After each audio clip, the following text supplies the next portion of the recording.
The courtroom falls silent as the bailiff slams the door behind the accused. A black man in a rumpled military uniform, wrists cuffed back, straight eyes forward.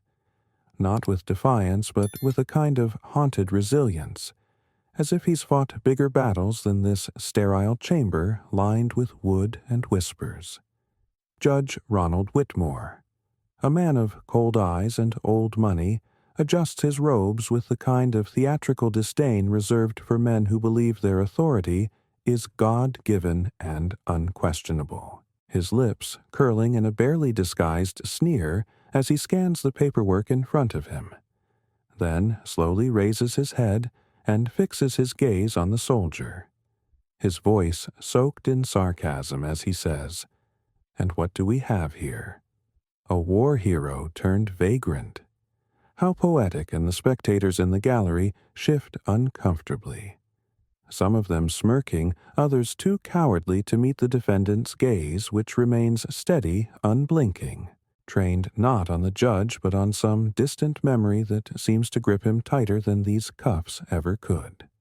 His name is Staff Sergeant Malcolm Briggs, 38, U.S. Army decorated sniper 2 tours in Iraq, 1 in Afghanistan, and a Purple Heart for saving an entire unit during a siege in Fallujah. But none of that is written on the court documents today, which read, instead, trespassing, disorderly conduct, resisting arrest. Though what they don't say is that the trespassing was him falling asleep beside the war memorial downtown, after his car broke down and his phone was dead. The disorderly conduct was him shouting in his sleep, likely from a flashback, and the resisting arrest was just him jerking awake in fear when a baton struck his side without warning. Malcolm is tall, lean, but muscled skin, the color of sun-worn mahogany with a shaved head, and a jagged scar slicing from his temple to his jaw like a cruel souvenir from another life. And yet his most striking feature is his silence, the way he endures everything without protest, without plea, as though the world has long since taught him the futility of speaking when it only ever listens to the color of your skin. Judge Whitmore leans forward now, fingers steepled, and says, "I don't know what's worse, your behavior or your audacity coming into my courtroom, stinking of disgrace, still wearing that uniform as if it means something. And the gavel is raised not as a tool of order, but a weapon of humiliation, striking once, then twice, punctuating the judge's scathing diatribe that paints Malcolm not as a man, but as a symbol of decay, of failure, of everything wrong with the world according to the narrow gaze of privilege. Malcolm finally speaks his voice low, gravelly, with all due respect, Your Honor. I didn't come here by choice, but the judge cuts him off. No, you came here because you people never know how to follow the rules. And that word, you people, rings out like a gunshot in the room. The air thick with the stench of centuries-old Prejudice wearing a new suit and tie. Malcolm lowers his eyes.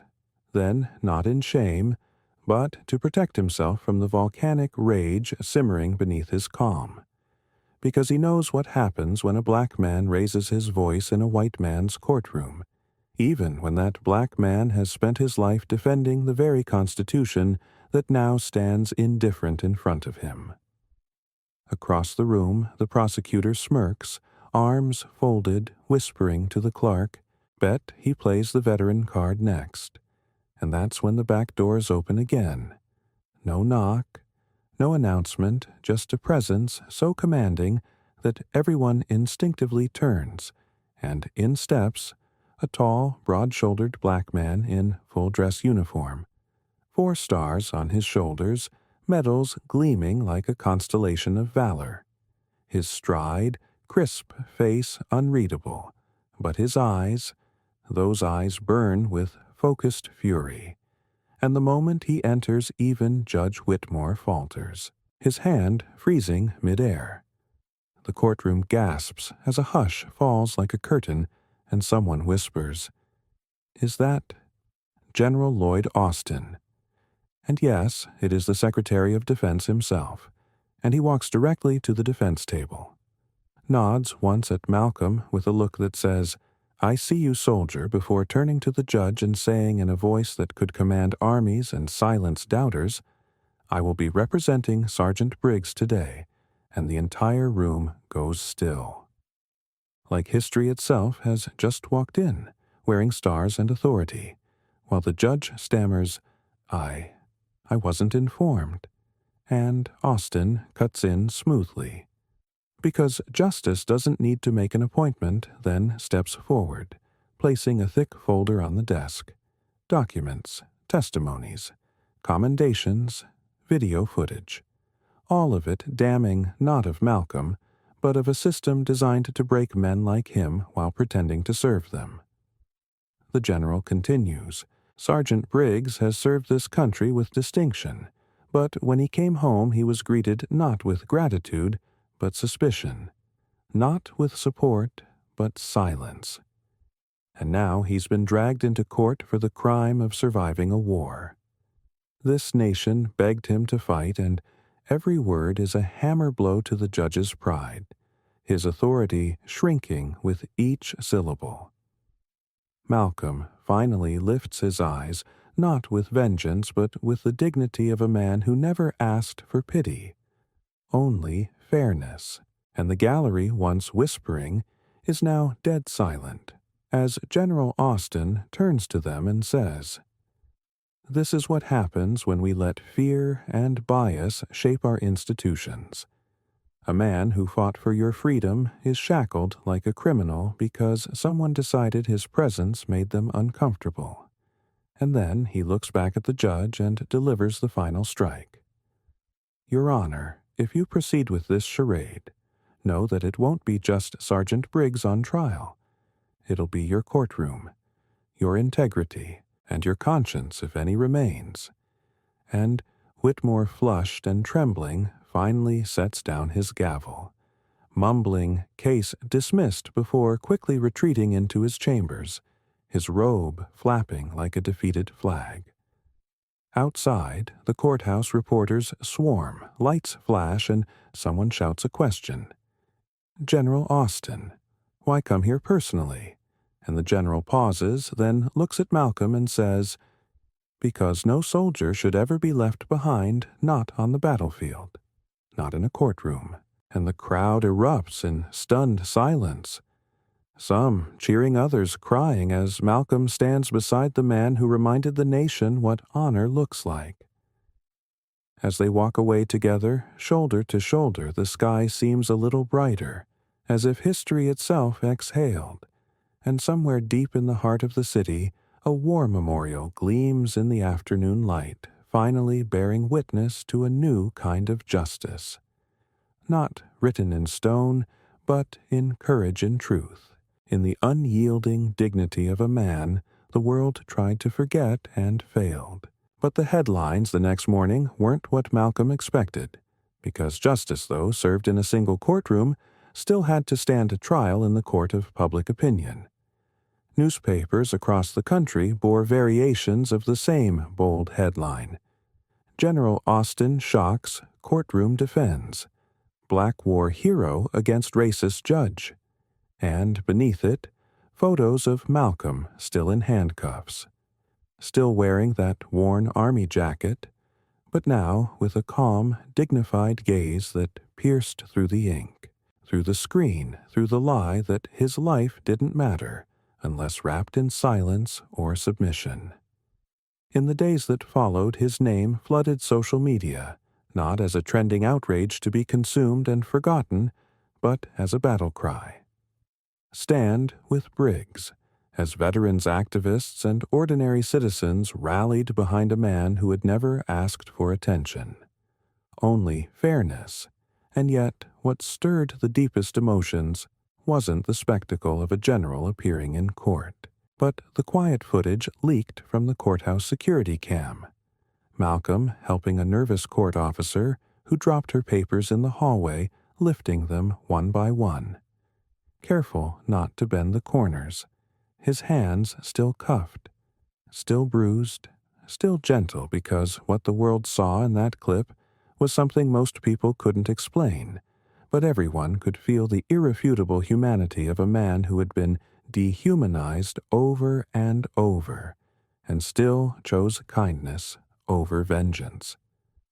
Meanwhile, Judge Whitmore tried to weather the storm with silence, but silence is no shield when your gavel has become a symbol of shame, and within a week he was placed under formal review by the state's Judicial Ethics Commission. His past rulings unearthed, dissected, scrutinized particularly the pattern of disproportionately harsh sentences for black defendants. And though he tried to claim impartiality, the video didn't lie, nor did the eyes of a nation that had grown tired of apologies without change. Back in his modest apartment, Malcolm sat at a kitchen table covered in letters, hundreds of them from strangers, from former soldiers, from children who had seen the clip in class and written with crayons. "Thank you for being brave. You're my hero. My dad said you make him proud," and though Malcolm rarely cried, he did that night silently, as a single tear traced the scar on his face like a river reclaiming the land it once nourished. General Austin called a few days later, not as the Secretary of Defense, but as an old soldier checking on a younger one, and said, "They're asking me if you'd consider speaking at West Point," and Malcolm, after a long pause, replied, "I don't know if I'm a speaker, sir," to which Austin chuckled and said, "You don't have to speak loudly, just honestly. That's what made the world listen." And so he went not in a tailored suit, not in some freshly issued uniform, but in the same jacket he wore that day in court, stitched with pain, with pride, with the dust of forgotten roads. And when he stepped up to the podium, hundreds of cadets stood a silent salute before a single word was spoken, and Malcolm looked at them at the future of the very army he once bled for, and said, in that gravel voice of his, "It's not enough to wear the flag. You have to honor what it's supposed to stand for." And in that instant, something shifted, not just in that room, but in every heart that had once believed silence was the same as peace. Later, a documentary team approached him for a film titled The War at Home, chronicling not his battles overseas, but the invisible war of coming back to a country that salutes your uniform, but questions your presence in a public park. Malcolm didn't agree right away, but one evening he passed by that same war memorial he'd once been arrested beside, and found a new plaque installed quietly at the base, in honor of those who served and those who still fight to be seen. And beneath it, someone had left a single dog tag engraved with his name wrapped around a folded newspaper clipping of his dismissal hearing. He picked it up, closed his hand around it like a vow, and finally said yes to the documentary, because maybe the world didn't need another war story. It needed a truth story, and he had carried one long enough. In the months that followed, the city renamed the square where he'd been arrested Briggs Plaza, not as a monument to trauma, but to transformation. And during the dedication ceremony, Malcolm stood quietly at the edge, unnoticed, until the mayor called him forward, and the crowd erupted as he stepped into the light, a living reminder that dignity doesn't come from medals or courts. It comes from surviving the system without letting it kill your soul. The film went on to win awards, yes, but more importantly, it entered classrooms, town halls, training sessions for law enforcement, and the final scene showed Malcolm walking through the plaza at sunrise, nodding to a janitor sweeping the steps. Both men exchanging the kind of look that says, "We're still here," and the narrator, Malcolm's own voice, said, "I didn't want to become a symbol. I just wanted to be seen as a man." But maybe that's what the symbol should be, a man who kept standing even when the world tried to kneel him down, and the screen fades to black. Not with music or applause, but with silence, because sometimes the most powerful sound is the one that lets the truth finally echo. But the silence didn't last long, because stories like Malcolm Briggs's don't just echo, they ignite. And across the country, conversations erupted in living rooms, courtrooms, and Pentagon offices alike, forcing even the most indifferent to reckon with a system that could praise a man for pulling the trigger overseas, but punish him for falling asleep beside a statue. In the weeks that followed, a federal inquiry into veteran treatment post-deployment was launched, spearheaded by a bipartisan committee no one thought possible a year ago. And while bureaucrats bickered over terminology and funding, the real change began in the streets. Local precincts reevaluated their engagement policies with homeless veterans. Nonprofits surged in support, and legislation nicknamed Briggs's Bill moved through Congress with unprecedented speed, designed to ensure no soldier would ever be arrested for circumstances rooted in abandonment. Meanwhile, Malcolm kept walking the fine line between visibility and vulnerability, never asking to be the face of a movement, but no longer able to retreat into the shadows either, especially when he received an invitation hand-delivered to the White House, not for ceremony or token praise, but for a private meeting with the president, who stood when Malcolm entered and said, "You reminded this country what it means to keep its promises," before presenting him with a civilian medal for moral courage, an honor rarely given and even more rarely earned in silence. The moment was surreal, but Malcolm's mind drifted not to the room full of cameras and policy advisors, but to the homeless vet who used to sleep 2 benches down from him, the one who didn't survive winter, whose name no one ever knew. Because Malcolm understood now that this story, though his, was also theirs, and it could only be honored by continuing by lifting others as he had been lifted. And so, he founded an organization, Stand Quietly, a nonprofit focused on transitional housing, mental health care, and legal defense for veterans caught in the cracks. And within months, chapters were opening in 6 cities. Then 12 each one, a lifeline for those long forgotten after discharge day. News outlets tried to label him accidental activist symbol of reform, America's quiet hero, but Malcolm rejected all of it, choosing instead to be present boots on the ground, visiting shelters, listening more than speaking his presence enough to shake up donors, his silence a challenge to anyone who claimed to care. One day, while reviewing case files in his modest office above a converted VA clinic, his assistant knocked gently and said, "Sir, you've got a visitor." And when he looked up, he saw a young man, barely 20, wide-eyed and nervous, holding a creased envelope and wearing the same uniform Malcolm once did, though newer, stiffer, not yet soaked in battle or bureaucracy. The kid handed him the letter, then saluted awkwardly, and Malcolm, always uncomfortable with reverence, simply nodded and said, "Sit down, soldier." And as the young man spoke about nightmares, about fear, about not knowing who to trust, Malcolm leaned in, listening not as a hero, but as a brother in arms, and when it was over he said, "You're not alone. You never were. They just made you think you were." And the kid cried, not because he was weak, but because someone finally told him the truth without judgment. Over time, Malcolm's face faded from the headlines, but never from the movement, his impact growing in quieter ways. Policy shifts, veterans reuniting with families, judges trained in trauma, informed sentencing, police departments issuing new protocols for dealing with those in uniform and out of options. Still, every now and then, Someone would recognize him at a bus stop or a diner and say, "You're that guy, right?" The one from court, and Malcolm would smile politely, nodding.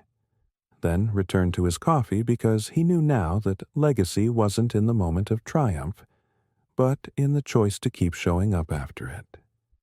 Years later, a documentary sequel aired showing the ripple effects of his story across the nation, and its final shot was of Malcolm Older Grayer sitting quietly on a bench at Briggs Plaza, a child playing with toy soldiers nearby, unaware of the man beside him, and the narrator's voice returned deeper, now scarred but whole.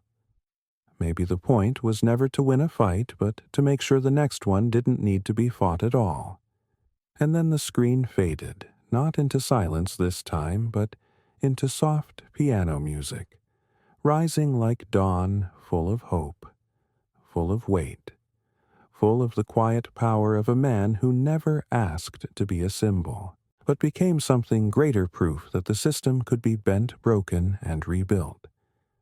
Not by those who shouted loudest, but by those who stood longest. But fate, as it often does with men like Malcolm Briggs, was not content to let him fade into quiet legacy, because the deeper you plant seeds of truth, the more violently the roots shake what was built on lies. And somewhere deep in the state's judicial archives, an anonymous clerk began compiling files cases from Judge Whitmore's past dozens, then hundreds, all echoing the same pattern: black defendants sentenced more harshly, veterans denied diversion programs, poor defendants stripped of dignity in hearings without witnesses. The report, once assembled, landed on the desk of an ambitious young federal prosecutor named Elena Ruiz, a Mexican-American woman who grew up watching her own father, a Navy vet, get evicted from a hospital queue because he looked unstable. And when she read the Briggs transcript, she didn't see just a courtroom drama, but a blueprint of institutional rot, so she launched an unprecedented investigation into judicial misconduct across the state, and soon subpoenas followed, and Whitmore, long retired, trying to live out his days on a ranch far from the city, found himself under oath, sweating under the same lights he once commanded. Meanwhile, Malcolm was asked to testify reluctantly, and when he stood again in that same courthouse, the gallery now packed with reporters, students, activists, and fellow veterans, he didn't bring rage or retribution, only truth. He didn't just attack my character, Malcolm said, voice steady. He undermined everything I swore to defend: equality, fairness, justice.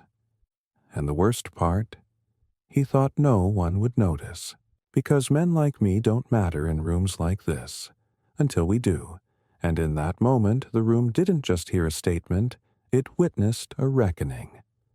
Whitmore was stripped of his pension, disgraced in public, and though some said it was too little too late, Malcolm said softly to a reporter afterward, "It wasn't for me. It was for the ones still coming." And with that, the chapter finally closed. Not with vengeance, but with accountability. Stand quietly expanded internationally now, with branches opening in Canada, the UK, even Japan. And Malcolm began mentoring younger leaders, veterans who knew how to fight, yes, but now learned how to heal, how to organize, how to outlast the machine. One such man was Elijah Carter, a Marine amputee from Chicago, hot-tempered but brilliant, who once told Malcolm, "You gave me a way to aim my anger." And Malcolm replied, "Aim it at the cracks, light gets in through there." Years passed, and though the world changed, injustice always found new shapes, new uniforms, new smiles. But Malcolm's legacy became harder to erase: his story, taught in criminal justice courses, his methods used by urban intervention teams, his face quietly carved in bronze at the edge of Briggs Plaza, not tall and triumphant, but sitting thoughtful, watching the people pass as if reminding them, "Don't forget. Don't stop." Then came the call. No one expected. Time magazine named him Person of the Year, and the cover photo didn't show him giving a speech or shaking a president's hand, but sitting with a group of homeless vets around a fire barrel in Detroit, handing one of them his gloves. His eyes lit, not with pride, but with the soft, enduring fire of someone who never wanted the spotlight, just a world where no one else had to suffer in the dark. And, when asked at the awards ceremony what he hoped his story meant, Malcolm stood at the microphone. His scar more silver now, his voice slower but firmer, and said, "The measure of a country isn't how it treats its heroes when the cameras are rolling. It's how it treats them when no one is watching. I hope we've started watching." And the audience stood not in applause, but in silence, the kind that says, "We heard you," and more importantly, "We're ready to act." As he stepped down from the stage, he paused, looked out at the crowd, and locked eyes with a young boy in the front row. Maybe 10, black, wearing an oversized army jacket, eyes wide with reverence, and Malcolm gave him a small nod, passing something invisible, indestructible down to the next generation, because the fight was never just his, and the victory would never be measured in headlines or medals, but in how many others stood up because one man refused to kneel. And in that way the story didn't end at all. It multiplied. And so the story multiplied not in quiet corners or academic halls alone, but on the ground in real time, where lives are still won and lost on sidewalks in courtrooms behind forgotten hospital curtains. Because the ripple Malcolm Briggs began had now grown into a tide, and tides don't ask for permission when they rise, they move with purpose, with gravity, and with consequence. 10 years had passed since that courtroom reckoning, and Malcolm, now in his late 40s, moved with a slower gait, his back aching from old wounds and colder winters, but his spirit unbent, his mind sharper than ever.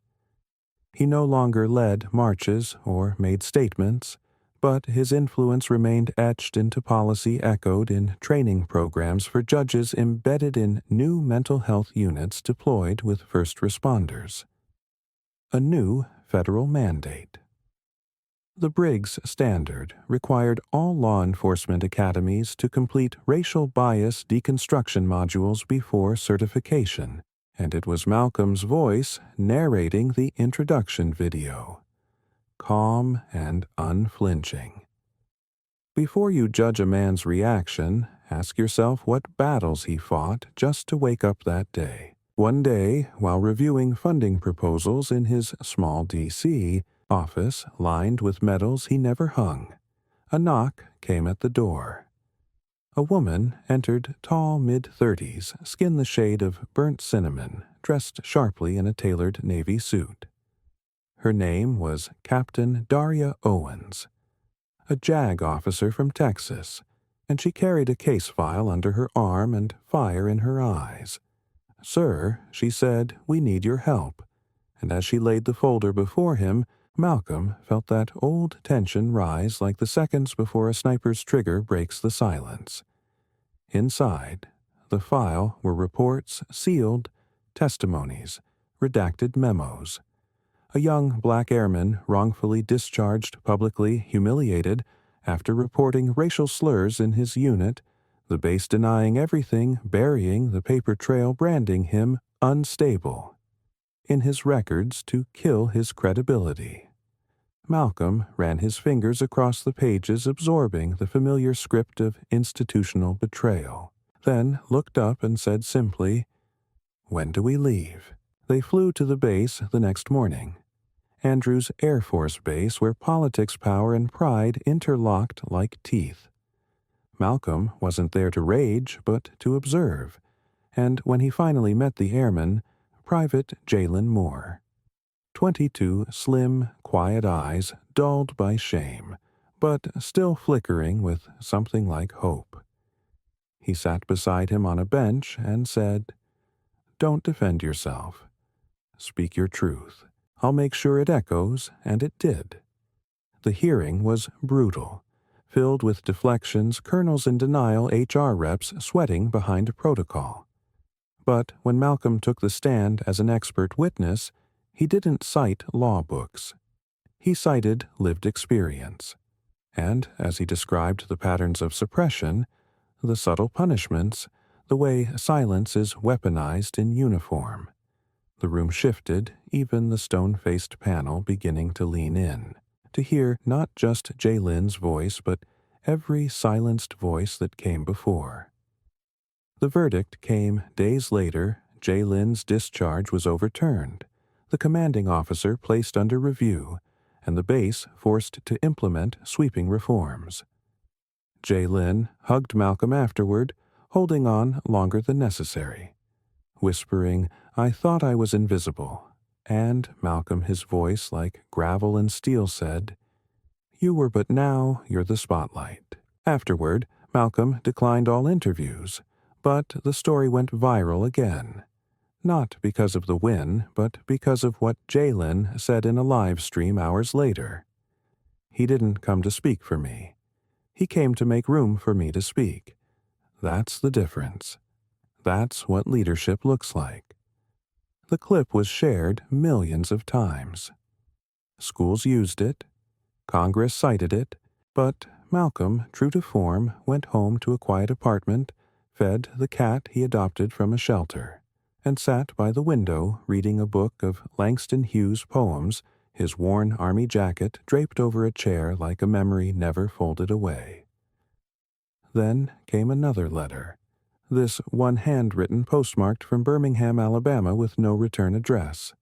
Just the initials WC and inside a single line.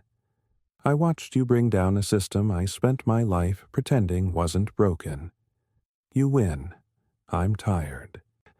Whitmore Malcolm stared at it for a long while, then burned it in the kitchen sink without a word. Not out of vengeance, but because some ghosts don't deserve to live in drawers. In his final public appearance that year, Malcolm was invited to address the UN Human Rights Council in Geneva. He stood at the podium before leaders from every continent, wearing no ribbons, no fanfare, just a black shirt and eyes that had seen too much to pretend otherwise. His speech was short, maybe 10 minutes, but its echo remains in classrooms and documentaries worldwide. If dignity can be stripped by a badge, a bench, or a title, then none of those things deserve our respect until they respect us. Justice isn't a statue, it's a verb. It lives or dies by what we do next. The room rose to its feet in silence. When Malcolm returned to the States, he visited Briggs Plaza at dawn as he always did. Coffee in hand, boots, scuffed scarf pulled high. A group of teenagers were there filming something for school, and one recognized him approaching nervously. "Sir, we're doing a project on social change. Could we ask you something?" And Malcolm, ever the soldier, nodded once and said, "Go ahead." The boy, no older than 16, asked, "How do you know when the fight is over?" Malcolm sipped his coffee, looked out at the flag waving against the gray sky, then turned and said, "When the next generation doesn't have to ask that question." And so it passed from one hand to the next, from blood to blueprint, the story of Malcolm Briggs, no longer just a legacy, but a living force carried in the voice of every soldier who refused to break in, every protest sign held with trembling hands, in every young leader who stood because he had once knelt, until eventually time itself began to wear down even Malcolm's indestructible fire. The years slowed him. The limp in his right leg deepened. His hands shook more often, but his mind remained razor-sharp, slicing through complacency wherever it tried to grow. He no longer led the foundation day-to-day, that task now entrusted to Elijah Carter. Once the angry amputee, now a composed, thunder-voiced director who had turned Stand Quietly into a global advocacy powerhouse with over 200 chapters and the ear of governments on 4 continents. Malcolm became a kind of myth within the organization, still writing letters, still showing up unannounced at veteran shelters, still whispering truths at backroom tables, but his face was rarely in front of cameras anymore by choice. He had nothing left to prove, only people left to protect. Then came the diagnosis: pancreatic cancer, stage 4, aggressive, unforgiving. The doctor said 6 months, maybe less, and Malcolm, upon hearing it, did not weep, did not tremble. Only asked one question: "Can I still walk?" And when the doctor nodded, he replied, "Then I've got time to finish what I started." And so he did. He drafted a final proposal to Congress, the Veterans Dignity Act, demanding national standards for how every veteran, regardless of race or income, would be housed, treated, and honored. He wrote hundreds of letters by hand to veterans he'd met across decades, to prisoners who'd written him from solitary, to children who had mailed him drawings after watching his documentary in middle school. He began recording a series of video messages, part memoir, part instruction manual, part gentle call to arms for future generations who might one day feel voiceless in a system that still pretends not to hear. But the most important visit came on a rainy Tuesday afternoon, when he returned to that same courthouse where it all began, now transformed into a civil rights memorial complex, and where a young black female judge now presided, Judge Aaliyah Sanford, 32, Harvard Law former homeless youth, who had once written Malcolm a letter when she was 16 that read, "They said the courtroom was no place for people like us. You proved them wrong. One day I will sit where he once judged, and I'll do it with justice in my hands." She welcomed him like a father, and he sat quietly in her chambers watching as she presided over a restorative justice session with 2 teenagers, one a first-time offender, the other a robbery victim. And afterward, Malcolm said softly, "This is what victory looks like. Not parades, not monuments. Just the right person in the right seat doing the right thing." And Aaliyah, holding back tears, replied, "Because the right person made space for me to get here." Malcolm died 3 weeks later, peacefully, in his sleep under a blanket hand-stitched by families of the very veterans he helped save from the streets. In his hand was a folded letter addressed to the next one, found only after his passing, which read, "If you're reading this, it means I've done what I could. Now it's yours. Not the glory, never the glory. The work, the wait, the walk. Carry it forward. Not for me, but for those who haven't yet learned they're worthy of being carried. And if they ever forget who they are, remind them, quietly if you must. But never stop." His funeral drew thousands, not just generals and senators, but janitors, nurses, homeless veterans, school children, every corner of the country. Every shade of skin, every stripe of pain and pride came together under one flag to say goodbye to the man who redefined what it meant to stand. General Lloyd Austin delivered the eulogy, but he did not speak from a podium. He stood beside Malcolm's casket, placed one hand gently atop it, and said, "He never wanted to be a monument, so let's not build one. Let's build the world he dreamed of instead." And the crowd responded not with applause, but with silence, the kind Malcolm always believed in, heavy, sacred, alive. That night across America, hundreds of Stand Quietly chapters held vigils, not with candles, but with open doors, inviting the broken, the forgotten, the fighting to come inside, eat, rest, talk. And above every door hung a single plaque engraved with his words. Justice isn't loud. It's constant. And somewhere, a little boy watched the news with his mother pointed at the screen and whispered, "I want to be like him." And she smiled, brushing his cheek, saying, "Then be ready to stand, even if you're standing alone." Years passed, and though Malcolm Briggs no longer walked the earth, his footsteps never stopped echoing, because echoes, when born from truth, never fade. They simply become the rhythm others march to, and across cities, nations, and quiet corners of the world where justice had once been an empty word. His name became more than a memory. It became a method, a movement, a map. At Briggs Plaza, now internationally recognized as a global site of remembrance and reform, a tradition emerged every year on the day of his passing. People gathered not with speeches, but with silence. 5 full minutes where no one spoke. No music played. No flags waved, only breath, stillness, and reflection, as if the world paused to listen for his voice still humming beneath the wind. Schoolchildren across the country learned about him not just in history books, but through living projects. They volunteered in shelters, wrote letters to veterans, held quiet justice days, where instead of lectures they listened, truly listened to those society so often spoke over. And then a child rose. Her name was Layla Briggs, Nguyen, Malcolm's granddaughter, the child of his only daughter. Mai Nguyen Briggs, a Vietnamese-American social worker who'd married an immigrant journalist from Myanmar. And though Malcolm had once joked, "She's got my fire and your hurricane," it wasn't a joke at all.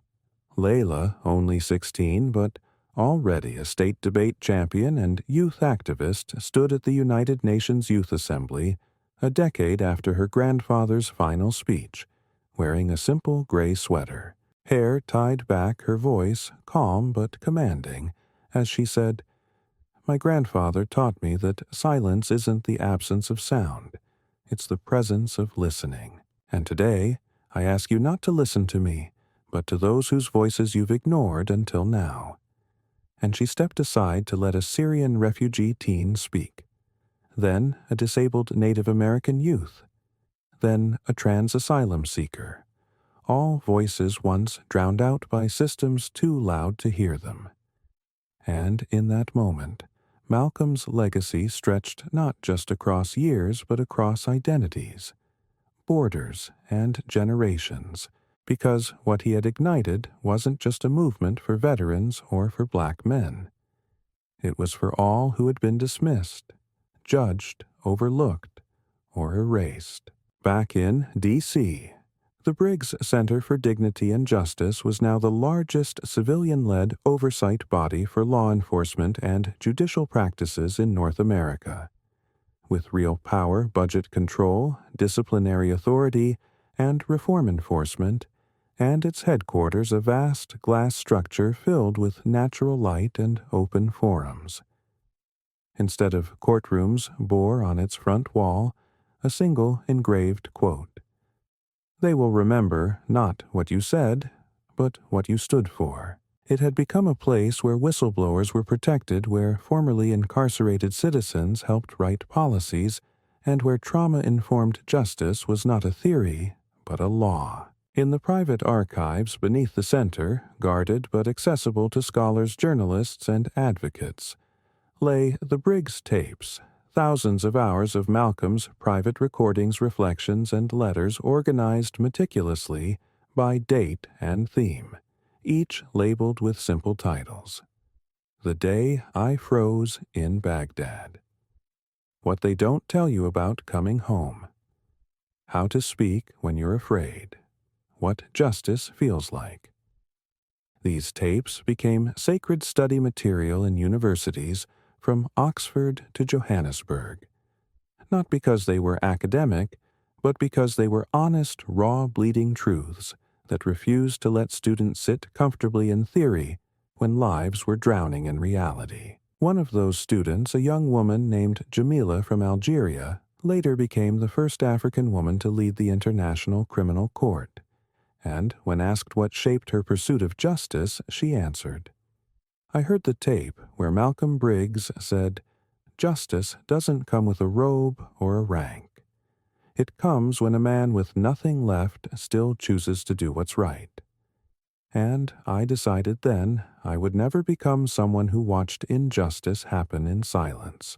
And still in corners of the world that hadn't yet caught up, people invoked his story as proof that change didn't require perfection, only courage. Graffiti in war-torn Gaza read, "Stand quietly, strike loud." In a Bolivian prison, a mural of Malcolm holding a young man's shoulder bore the caption, "He didn't save me. He saw me. That saved me." And in a crumpled newspaper found in a flooded refugee camp in Bangladesh, a photo of him sitting barefoot on a broken sidewalk arm around a homeless vet remained laminated by someone who scribbled in the corner, "If you ever forget what a man can be, remember him." But perhaps the most profound tribute came not in marble or media, but in the ordinary when a police officer paused before arresting a mentally ill veteran, and instead called a counselor. When a young judge interrupted her own sentencing to ask, "What did this person survive before they arrived here?" When a first-year teacher gave a failing student a second chance whispering, "I believe you're more than what they see," because that was the real revolution. Malcolm Briggs began not one of noise but of seeing, of choosing, of changing one person at a time until the world itself stood straighter, listened deeper, and finally began to understand justice isn't a moment. It's a way of walking through the world even long after your feet are gone. And so the path turned again, not away from Malcolm Briggs, but through him, because legacy is not a tombstone. It is a torch.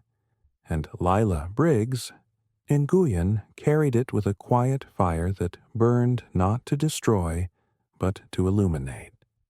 She was only 19 when she stood alone at the gates of the Arizona detention complex, facing down a wall of riot police during a protest against the unlawful deportation of a former Marine named Hector Juarez, an undocumented immigrant who had served 3 tours under false papers to protect a country that now wanted to erase him. She wore no armor, only her grandfather's old army jacket, threadbare and loose on her shoulders. But the moment the cameras found her, they did not see a girl. They saw a mirror reflecting a question the nation had never answered. Who belongs here? When the officers advanced, she did not flinch. When they raised batons, she raised a photo. Hector in uniform, covered in sand, arm around his fallen unit's memorial cross, and whispered loud enough for the cameras to hear. "He bled for you. Why do you run from his blood?"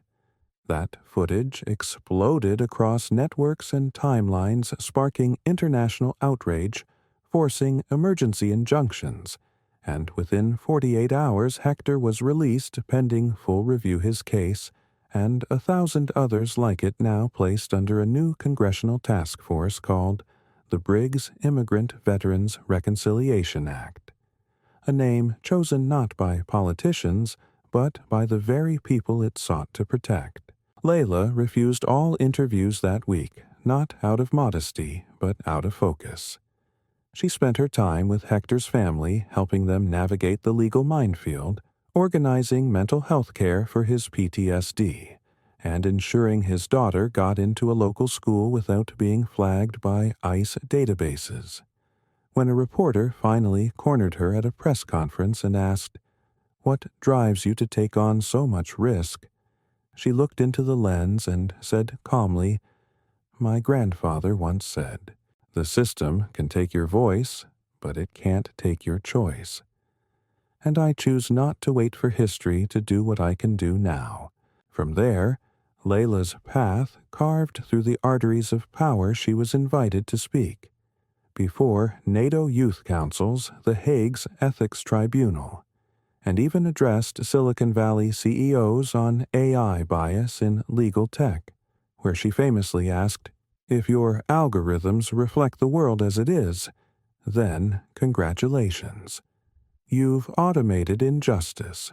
She refused to align with any political party, instead founding a radical center organization called the Listening Front, a coalition of lawyers, veterans, technologists, and artists who traveled city to city collecting stories not for content, but for change.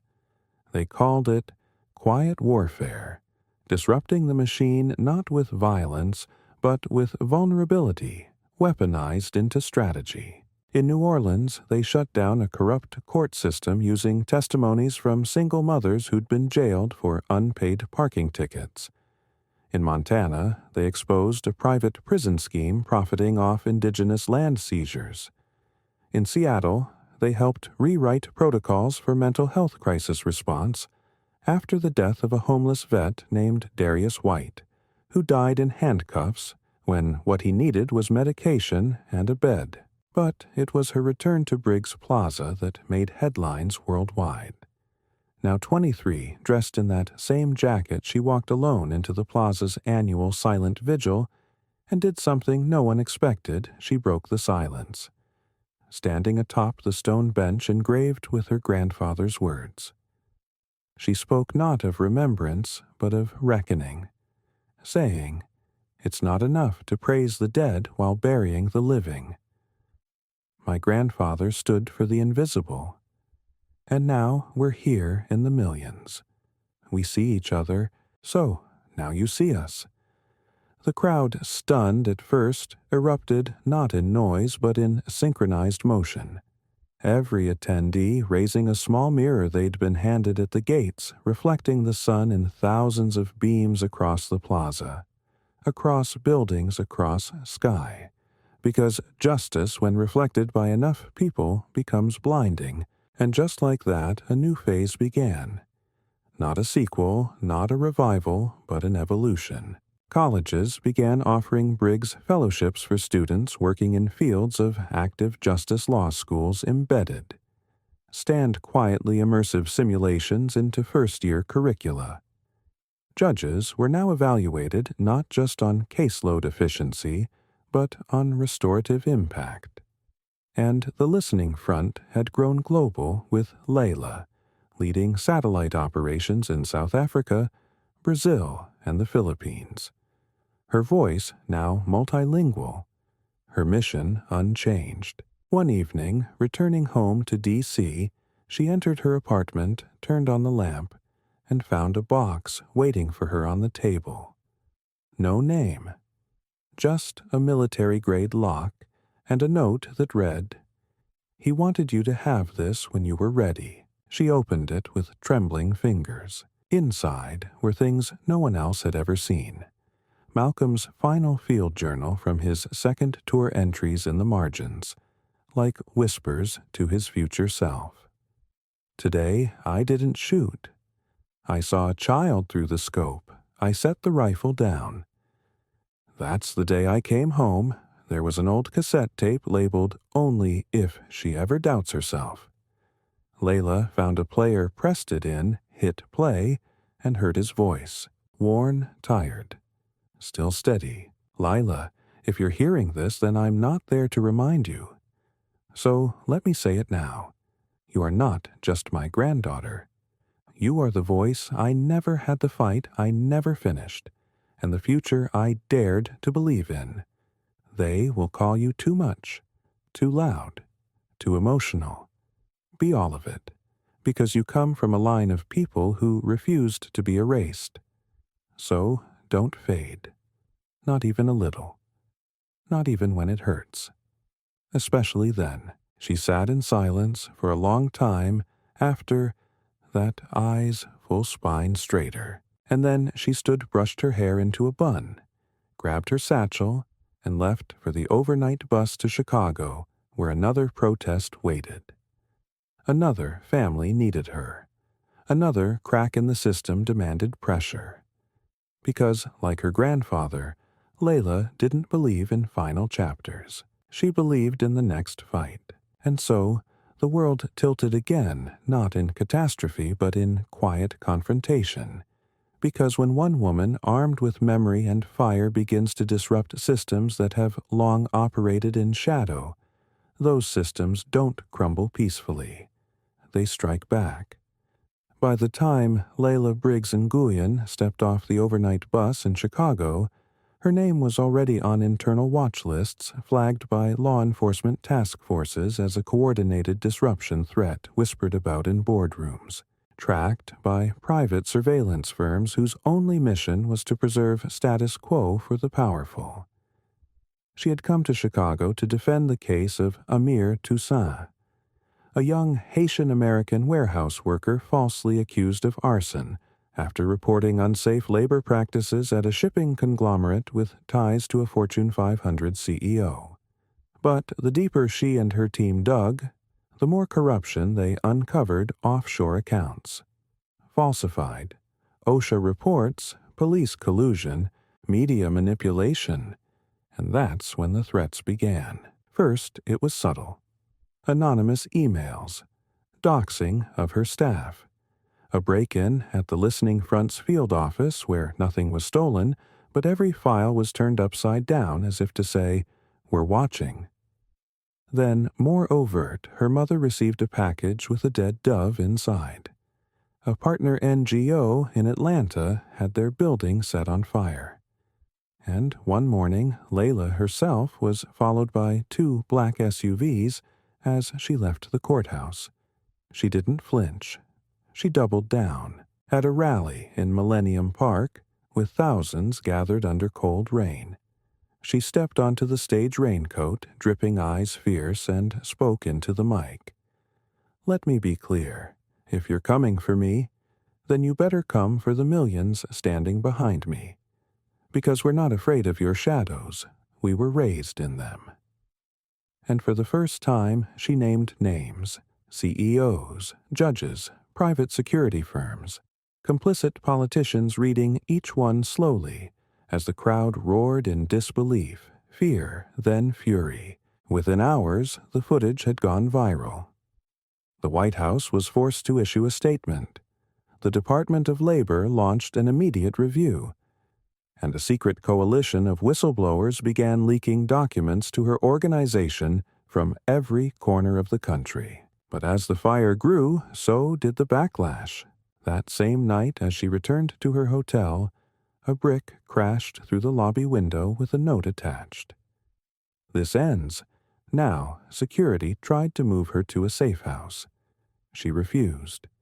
Instead, she held a press conference the next morning from the same broken lobby, standing before the shattered glass and saying, 'The last time someone told a Briggs to back down, they built a movement. So thank you for reminding me who I am.'" She was no longer just a voice.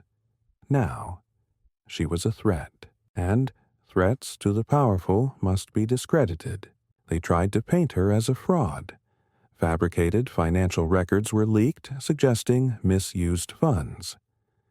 A former colleague appeared on a talk show calling her unstable, accusing her of radicalizing students. Multiple speaking engagements were canceled. But each time they tried to erase her, she answered not with defense, but with truth.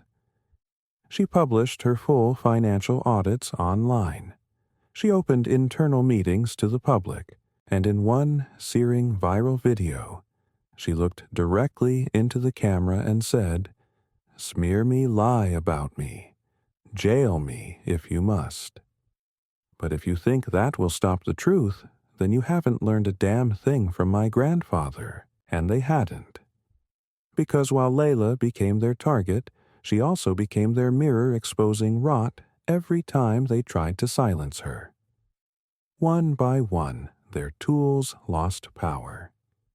Journalists once paid to smear her flipped and began investigating the corporations behind the attacks. One police officer, who was ordered to intimidate her instead, turned whistleblower, handing over proof of surveillance directives that stretched far beyond her to dozens of activists across the country. And then something unimaginable happened.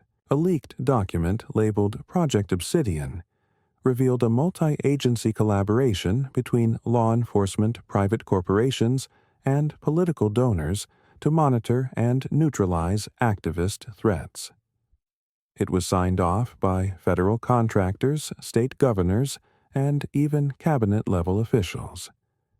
Layla released it to the world with one line. "You feared our voice so much you spent billions trying to erase it. Now the whole world will hear it." The fallout was seismic. Resignations swept Congress. Congressional hearings launched. CEOs were indicted. Entire police departments were restructured under emergency federal oversight. And most importantly, the Listening Front's mission evolved. It was no longer just reactive, it was strategic, structural, permanent.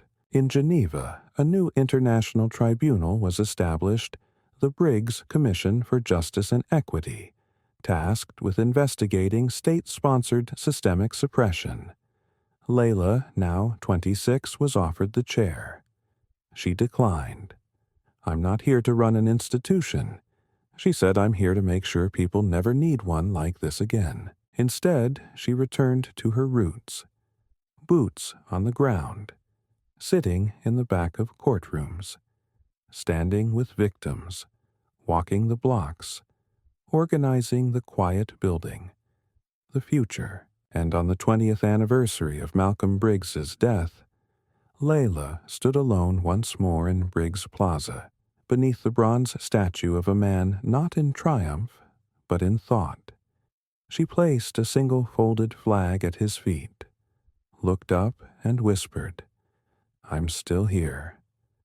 Grandpa still listening, and from the trees, from the windows, from the shadows, came hundreds, thousands, silent, present, unyielding, because justice once awakened doesn't sleep again. It multiplies, and so it reached beyond borders, not by conquest, not by politics, but by the quiet contagion of courage, the kind that crosses oceans without permission and takes root in places where silence once meant survival.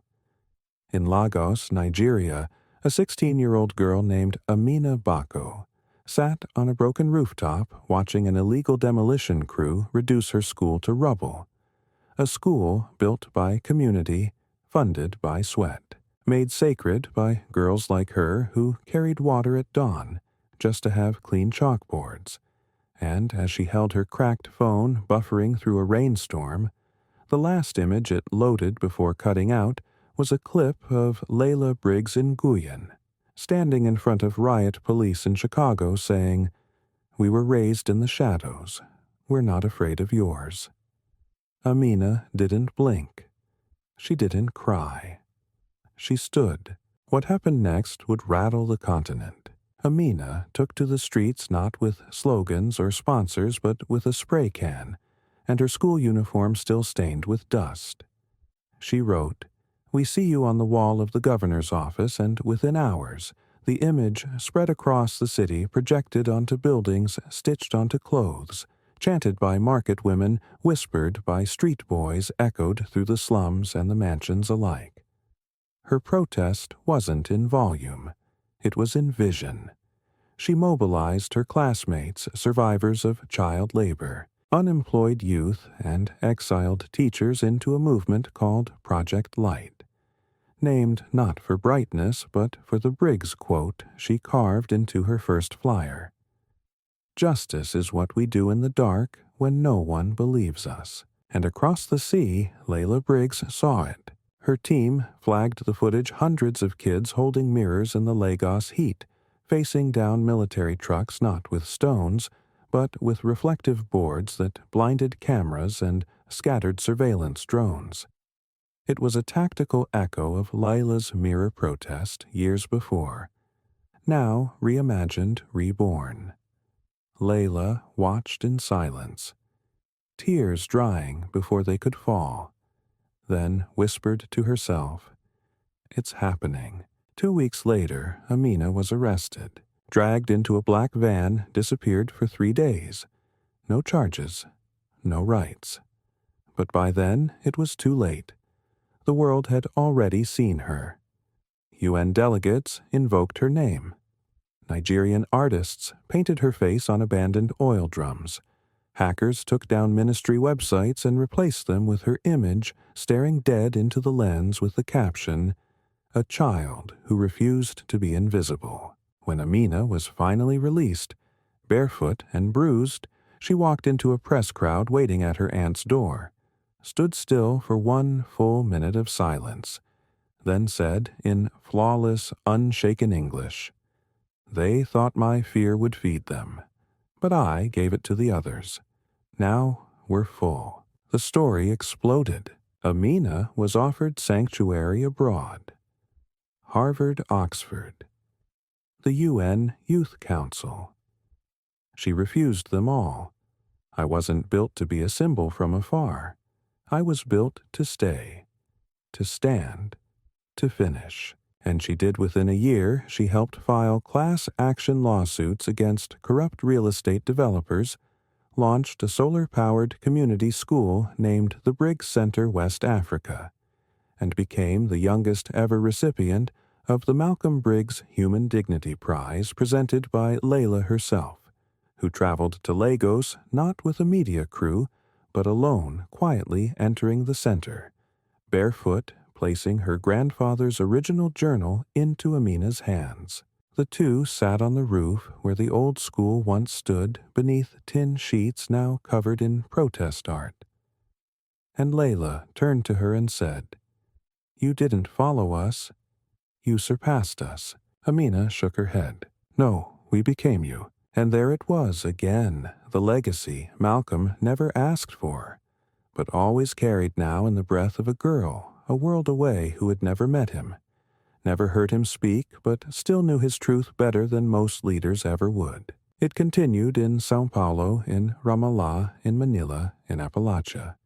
Children teaching other children what courage looks like, what listening feels like, what standing costs. And through it all, one symbol endured, etched into walls, screens, tattoos, and even passports in the most dangerous corners of the world. A silhouette of a man in an old army jacket sitting, not marching, not shouting, just sitting steady, watching, reminding you, you don't need to be loud to move the earth. You just need to refuse to move for lies. And in the end, the world did not change all at once. Not with fireworks, not with revolutions, but in quiet, powerful increments, each lit by those who refused to be unseen. The Briggs legacy became more than history. It became muscle memory for a generation that no longer asked for permission to stand, no longer begged for dignity, but claimed it with clarity, with silence that spoke louder than violence, with truth that outlasted every attempt to bury it.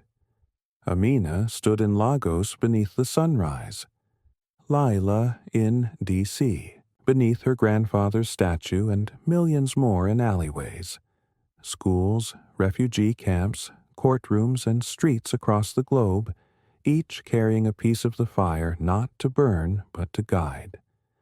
And so from one man who was belittled in a courtroom to a granddaughter who shattered barriers to a girl who lit Africa with a mirror and a name, the message endured. Justice is not something we wait for. It is something we become. If this story moved you, if it stirred something in your chest, reminded you of the world we deserve, then don't let it end here. Subscribe to our channel. Join the voices rising quietly. Stand where others are afraid to be. The light. Someone else is still waiting to see. Because this isn't just a story. This is a movement. And it needs you.